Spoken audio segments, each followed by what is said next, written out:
dreaming, tasting, breathing, running, moving, feeling pain, painting, writing. We cannot do any of these things without our body's nervous system.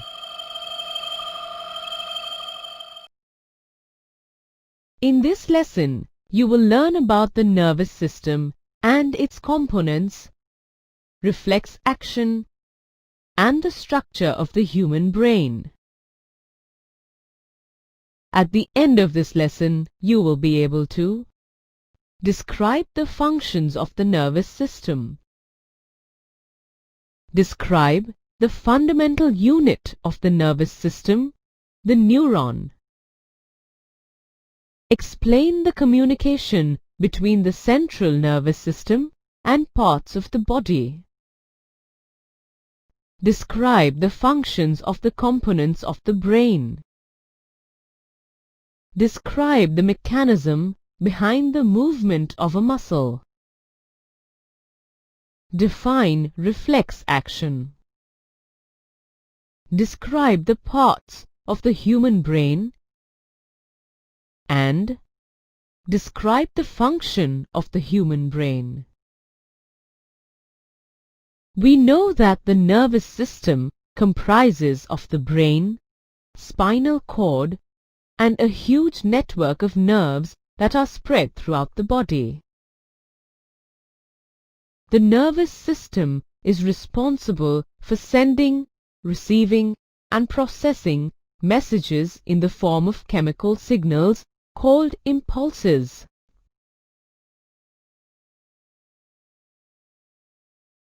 The main function of the nervous system is to control and coordinate voluntary activities like reading and walking, and involuntary activities like our heartbeat and breathing. Also, the brain uses the information it receives from the nerves to control and coordinate all our actions and reactions. Without it, we wouldn't exist. Let's look into the fundamental unit of the nervous system, the nerve cell, which is known as a neuron. Let's understand in detail the structure of a neuron. Each neuron consists of three parts, namely the cell body or cyton, branched projections called dendrites, and the long process from the cell body called axon. The axon terminals of each neuron are placed near the dendrites of another neuron. This gap between the two neurons is called a synapse. All such axons or nerve fibers are bundled and enclosed in a sheath to form a nerve.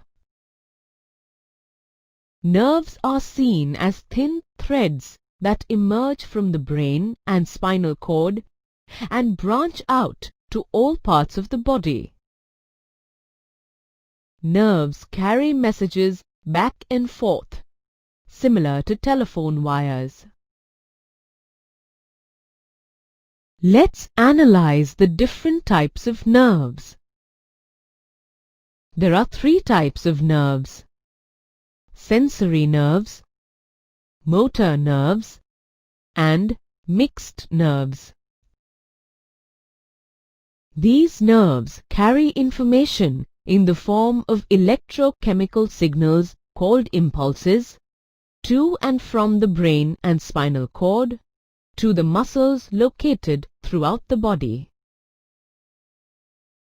Sensory nerves send messages from the sense organs to the brain or spinal cord. So, our sense organs provide the nervous system with information about the environment by means of sight, hearing, smell, taste, pressure, and pain. Motor nerves carry messages back from the brain or spinal cord to all the muscles and glands in the body. Mixed nerves carry both sensory and motor nerves. When a neuron is stimulated, the dendritic tips of the nerve cell generate a tiny electrical impulse. This impulse travels from the dendrite to the cell body and then along the axon to its end. At the end of the axon, the electrical impulse releases some chemicals which cross the gap, called the synapse, and start a similar electrical impulse in a dendrite of the next neuron. This is generally how nervous impulses travel in the body. This process continues till the impulses from the neurons are delivered to other cells, such as muscle cells or glands. How does the muscle cell move after it has received action information from the nervous tissue? In response to the nerve's electrical impulses, muscle cells have special proteins that stimulate the muscle to change both their shape and arrangement, leading to muscular contraction. Have you heard of the term reflex action? Reflex action is an involuntary action by the body. We use the word reflex to describe a sudden action in response to something in the environment, which is unconsciously done and is not a controlled reaction. So, how do we control and coordinate our hand to move away from the heat? The thinking part of the brain is located at the forward end of our skull and consists of dense networks of intricately arranged neurons. Neurons carry signals from the body to the brain. This is a relatively long process and may result in a burnt hand.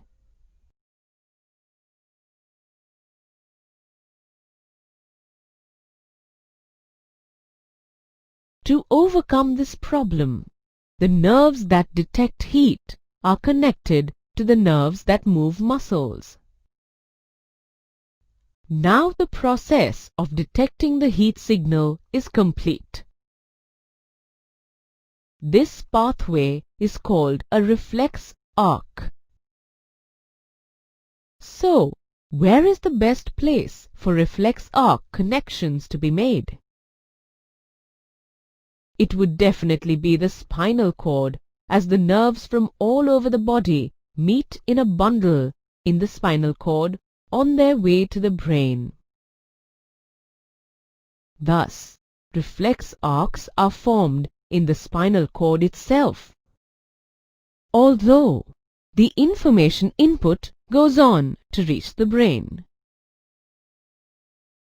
Reflex arcs in animals have evolved because the thinking process of the brain is not fast enough or as evolved to efficiently function for quick responses.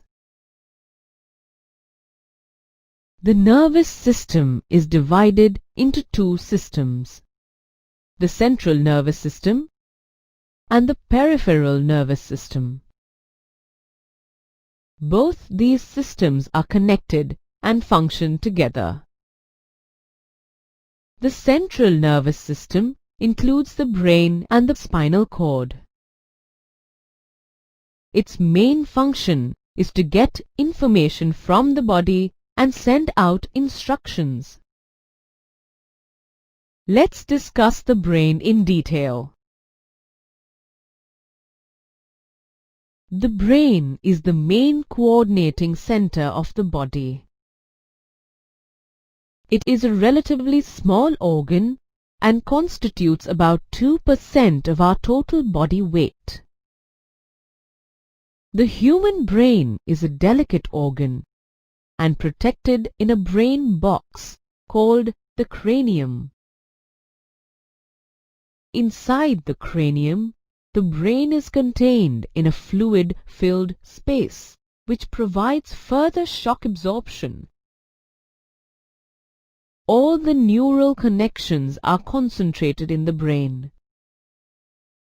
The cell body of the neuron is concentrated towards the outer region of the brain and the axon towards the inner region. This forms the grooves that are associated with the degree of intelligence. The central nervous system communicates with the muscles or glands in the body in two ways. The first is by reflex action. The second is by the action of the brain that allows us to think and take actions based on our thinking. The brain has three major regions, namely the forebrain, midbrain, and hindbrain. The forebrain is the main thinking part of the brain. It consists of the cerebrum and diencephalon. Cerebrum is the seat of memory, intelligence, and sensory centers like hearing, smell, and sight. Diencephalon consists of thalamus and hypothalamus. The thalamus plays a major role in regulating arousal and the level of awareness. It is the seat for pain and pressure. The hypothalamus regulates the temperature in the body. The midbrain connects the forebrain to the hindbrain and controls the reflexes for sight and hearing. The hindbrain consists of the cerebellum, pons, and medulla. Now what about activities like walking in a straight line, riding a bicycle, and picking up a pencil? It is the cerebellum of the hindbrain that coordinates all these muscular activities and maintains balance and posture.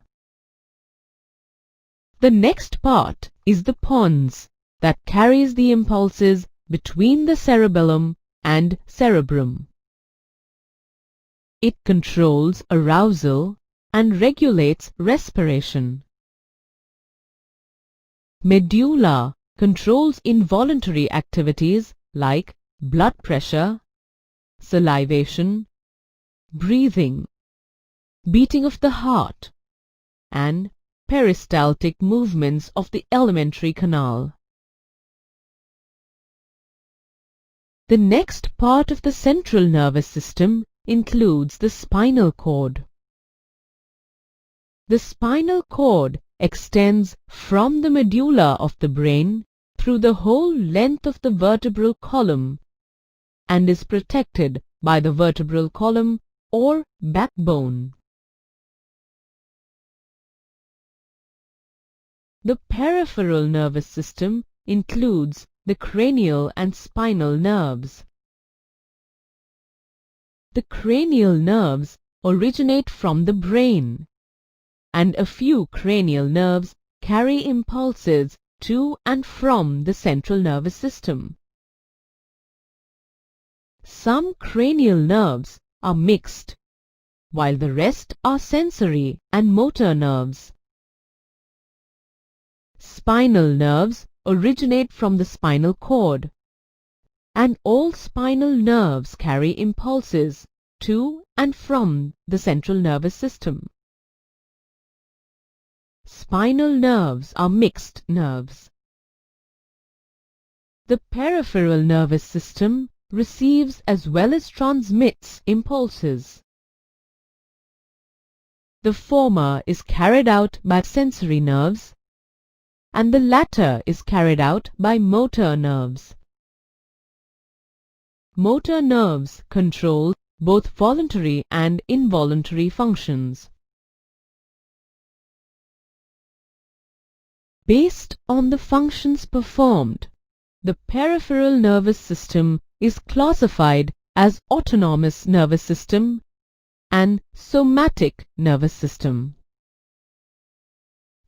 The autonomous nervous system includes motor nerves that control involuntary actions like breathing, beating of the heart, and peristaltic movements of the alimentary canal. Voluntary actions like muscle movement and blinking of the eyelid are carried out by the somatic nervous system. Wonder how the squirrel was able to react so quickly and escape from the eagle's claws? This lesson is about control and coordination in animal bodies, which includes the nervous system and the endocrine system. In this lesson, you will learn about the endocrine system in animals. At the end of this lesson, you will be able to describe the levels of control and coordination in the animal body, define the endocrine system and compare it with the nervous system, define hormones and describe properties of hormones, explain the endocrine system in humans, explain the different hormones released and their functions, and explain the mechanism of hormone regulation.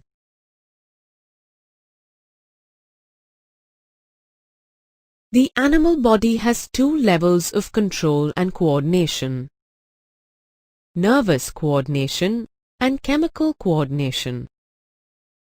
The nervous system and the endocrine system act in a coordinated manner for the proper regulation of body activities. The nervous system consists of the brain, the spinal cord and the nerves. The endocrine system consists of glands and hormones. There are important differences between the two systems. In the nervous system, electrical impulses are transmitted through the nerves, which are composed of neurons. A neuron acts fast, but only for a short time. In the endocrine system, chemicals called hormones are secreted by the glands into the blood. The action of a hormone is slow, but lasts for a longer duration of time. The nervous system and the endocrine system are similar too. Both systems involve chemical substances. The nervous system releases neurotransmitters, while the endocrine system secretes hormones. The endocrine system consists of glands called ductless glands because they empty their secretions directly into the blood.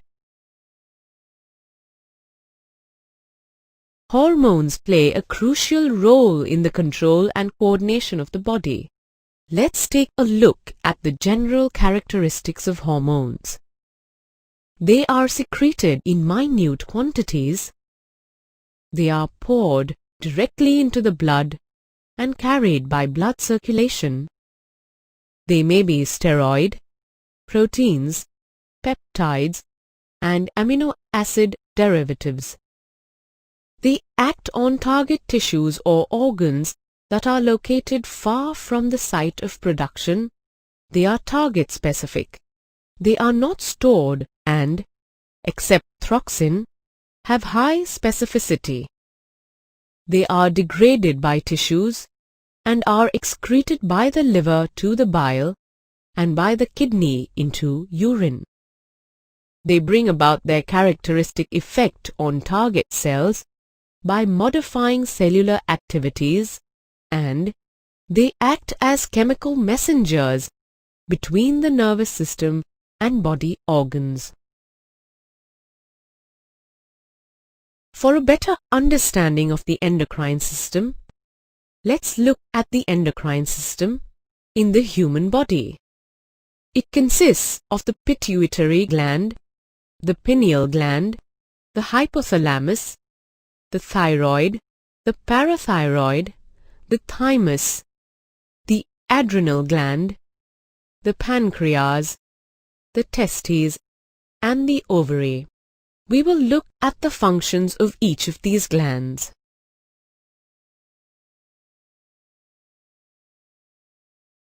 The pituitary is a pea-shaped gland present at the base of the brain.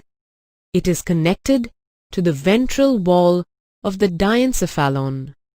It secretes a large number of hormones that regulate organs as well as other glands.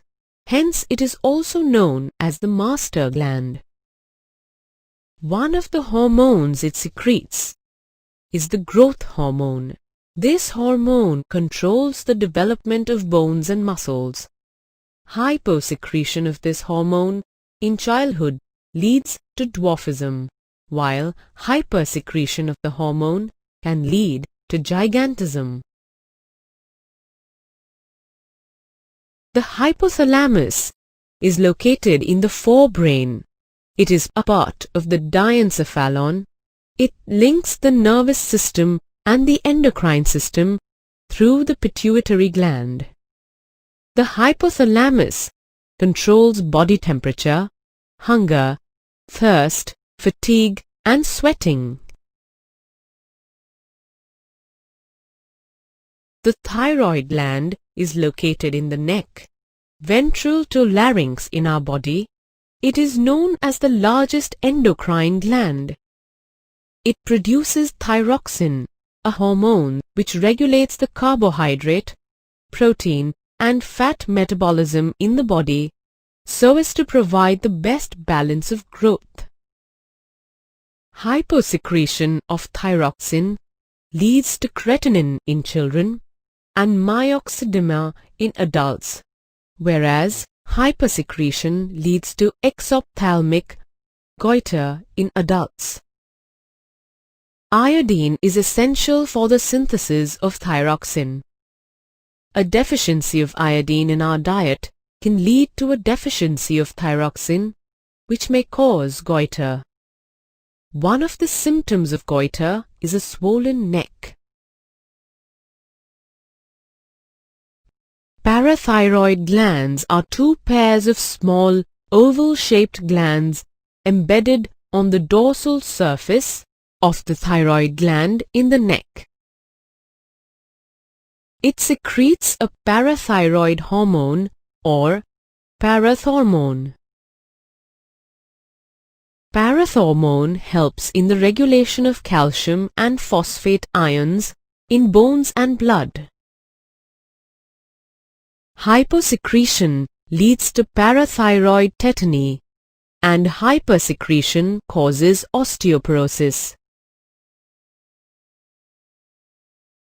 The adrenal gland is located above the kidney, hence suprarenal glands. It secretes a hormone called adrenaline. This hormone is also called hormone of fight or flight, or the emergency hormone. It prepares the body to face an emergency condition of physical stress like danger, anger, and excitement. It is usually secreted in small amounts, but is secreted in large amounts when a person is under physical stress. It enables a greater supply of glucose into the blood to give us a lot of energy in a short span to either fight or flee from the stressful situation. The pancreas is located just below the stomach within the curve of the duodenum and secretes hormones such as insulin, glucagon, somatostatin, and pancreatic polypeptide. It is the second largest endocrine gland. Insulin regulates the sugar level in our blood. If the insulin hormone is secreted in small amounts, the sugar level in our blood rises and causes a disease called diabetes mellitus. Hypersecretion of insulin causes hypoglycemia, sweating, and hunger. Diabetic patients may be given injections of insulin to control the sugar level in the blood. A pair of ovaries is the female sex organ that lies in the abdominal cavity. They produce two hormones, namely estrogen and progesterone. Estrogen controls the changes that occur during puberty, like a feminine voice, soft skin, and mammary glands.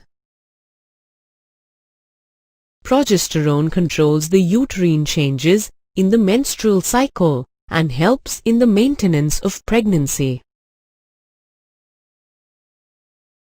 A pair of testes is the male sex organ located in the scrotum, which is outside the abdomen. They produce the hormone testosterone. Testosterone controls the changes which occur during puberty, like a deeper voice, facial, and body hair. The pineal gland is located near the center of the brain, dorsal to the diencephalon. It produces the hormone melatonin. Melatonin affects reproductive development, modulation of wake and sleep patterns, and seasonal functions.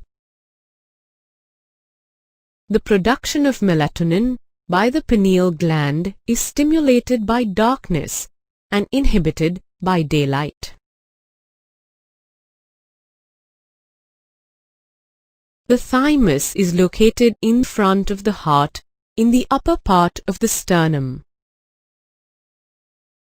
The thymus possesses a type of white blood cells known as a T lymphocyte. These T lymphocytes govern cellular immunity, which means they help cells recognize and destroy invading bacteria, virus, abnormal cell growth such as cancer, and foreign tissue. We have looked at all the glands in the endocrine system, the hormones they secrete, and the effect the hormones have on the body. It is very important that hormones are secreted in precise quantities. Deficiency or an increase in secretion leads to harmful effects. Thus, the timing and the amount of hormones released are regulated by feedback mechanisms in the body. For example, if the sugar level in our blood rises, this is detected by the cells of the pancreas, which respond by producing more insulin. As the blood sugar level falls, insulin secretion reduces. Signals from the environment. Plants are no exception. But, unlike animals, plants don't have nerves for controlling and coordinating their activities. So how do they respond to stimuli? Plants respond to stimuli with the help of chemical compounds secreted by cells whenever needed. In this lesson, you will learn about the types of coordination in plants. At the end of this lesson, you will be able to differentiate between plant movements due to growth and plant movements independent of growth. Explain different types of tropic movement in plants. Compare and contrast movement in multicellular organisms. Describe chemical coordination in plants. Describe plant hormones and their functions. Plants show two different types of movement, one independent of growth and the other dependent on growth. For example, the touch-me-not plant of the mimosa family folds up and droops when touched. The leaves of the sensitive plant move quickly in response to touch, but this movement is not associated with any growth. However, when a seed germinates, the root grows downwards while the stem grows upwards into the air. This movement of a plant is an example of growth. Plant movement during growth of the plant can be directional or non-directional. If movement occurs in the direction of the stimulus, it is known as tropic movement. Environmental triggers such as light or gravity determine the direction of growth of a plant. The most common tropic movements are phototropism and geotropism. Growth towards a stimulus is a positive tropism, while growth away from a stimulus is a negative tropism. Shoots respond by bending towards light, thus showing positive phototropism.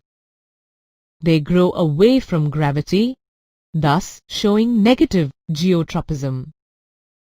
Roots bend away from light, indicating negative phototropism, and grow towards gravity, indicating positive geotropism. The pea plant climbs up other plants or fences by means of tendrils, which are sensitive to touch. When the plant comes in contact with any support, it entwines itself around the object and clings to it. This is an example of thigmotropism. So, we see that plants respond to stimuli slowly by growing in a particular direction. As this growth is directional, it appears as if the plant is moving. Hydrotropism is another growth response in which the direction is determined by the stimuli of water. Chemotropism is movement caused by chemical stimulus. The growth of pollen tubes towards ovules is an example of this type of tropism. Let's contrast the movement in plants with movement in animals. The movement of a sensitive plant in response to touch is very quick, whereas the movement of a sunflower in response to day or night is quite slow. Growth-related movement of plants will be even slower. As such, animal bodies also exhibit controlled directions to growth. Our arms and fingers grow in a certain direction, and not haphazardly. Controlled movements can be slow or fast. For fast responses, the information transfer has to be quick. Electrical impulses are an excellent means for that.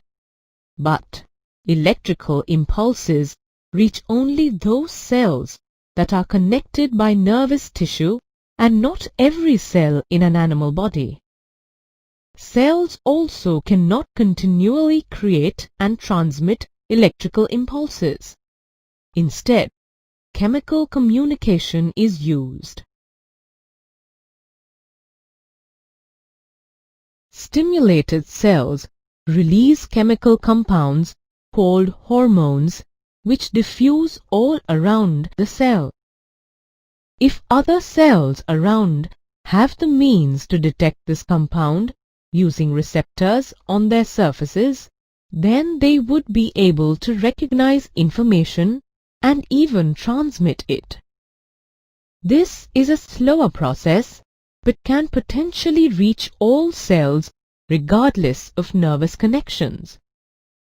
Plants have various hormones which help to coordinate growth, development and response to the environment. They are synthesized at places away from where they act and simply diffuse to the area of action. Let's consider the first example of the sensitive plant responding to touch. There aren't any nervous or muscle tissues to detect touch. So how do the leaves move in response?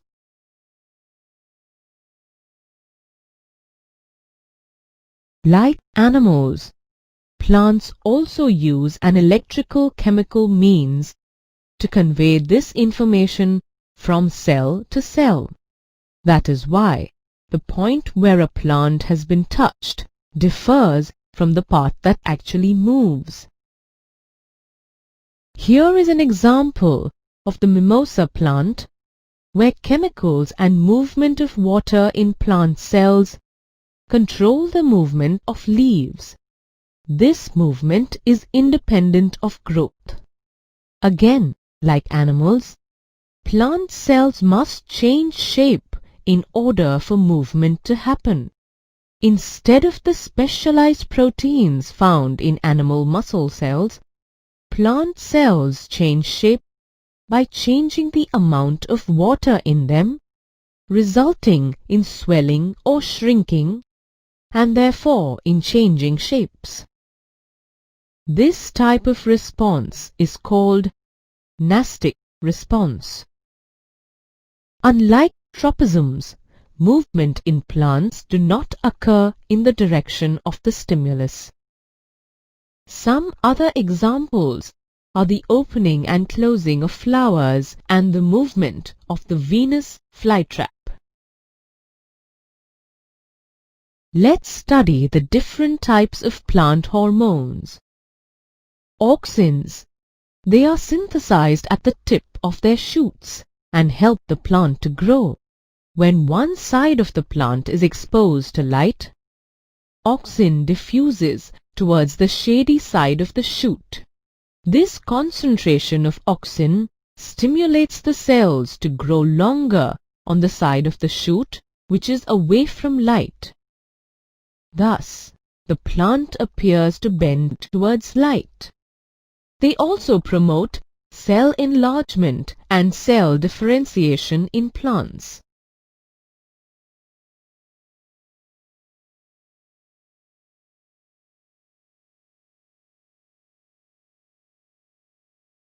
Gibberellins. They help in the elongation of internode and play a role in the growth of the plant along with auxins. Cytokinins promote cell division. They are present in large numbers in areas of rapid cell division such as fruits and seeds. They also promote the opening of the stomata. Plants also need signals to stop growing, and these are provided by the hormone abscisic acid, which inhibits growth.